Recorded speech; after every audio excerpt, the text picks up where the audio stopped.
చైత్ర శుక్ల పౌర్ణమి పర్వదినాన ఉగాది పండుగను జిల్లా వ్యాప్తంగా భక్తి శ్రద్ధల నడుమ జరుపుకున్నారు. వసంత ఋతువు ప్రారంభమైన చైత్ర శుక్ల పౌర్ణమి రోజున తెలుగు సాంస్కృతిక సాంప్రదాయాలకు నిలువుటద్దంగా జరుపుకునే ఉగాది పండుగను హిందువులు వైభవపేతంగా నిర్వహించుకున్నారు. ఇక అందులో భాగంగానే పట్టణంలో ఉగాది ఉత్సవాలను జరిపారు. మధురం ఒక సంకల్పం కళా సాంస్కృతిక వేదిక ఆధ్వర్యంలో నిర్వహించిన ఒక వేడుకల్లో భాగంగా కళాకారులు తమ కళారూపాలను ప్రదర్శించి ఆహుతులను ఆకట్టుకున్నారు.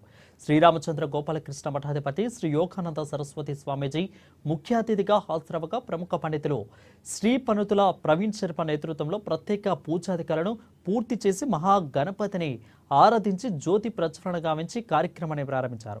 ఇక అనంతరం నిర్వహించిన పలు సాంస్కృతిక ప్రదర్శనలు ఒక్కో కథలు విశేషంగా ఆకట్టుకున్నాయి. పలువురు కళాకారులు తమ కళా ప్రదర్శనలతో అలరించారు. సాంస్కృతి సాంప్రదాయాలను ప్రతిబింబించేలా ఈ వేడుకలు వైభవంగా సాగాయి.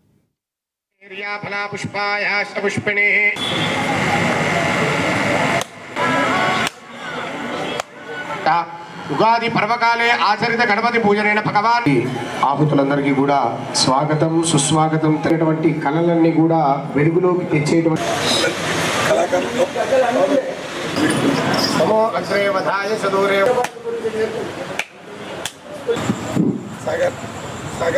మధ్యమైనటువంటి ఫలితాలు అనేటువంటిది ఇస్తూ ఉన్నాడు.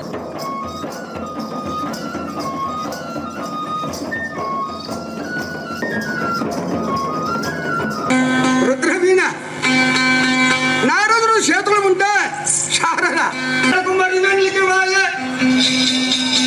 నిలరకాడ నీళ్లు వాసుకునే పొత్తులు నుండేరా పిల్లకు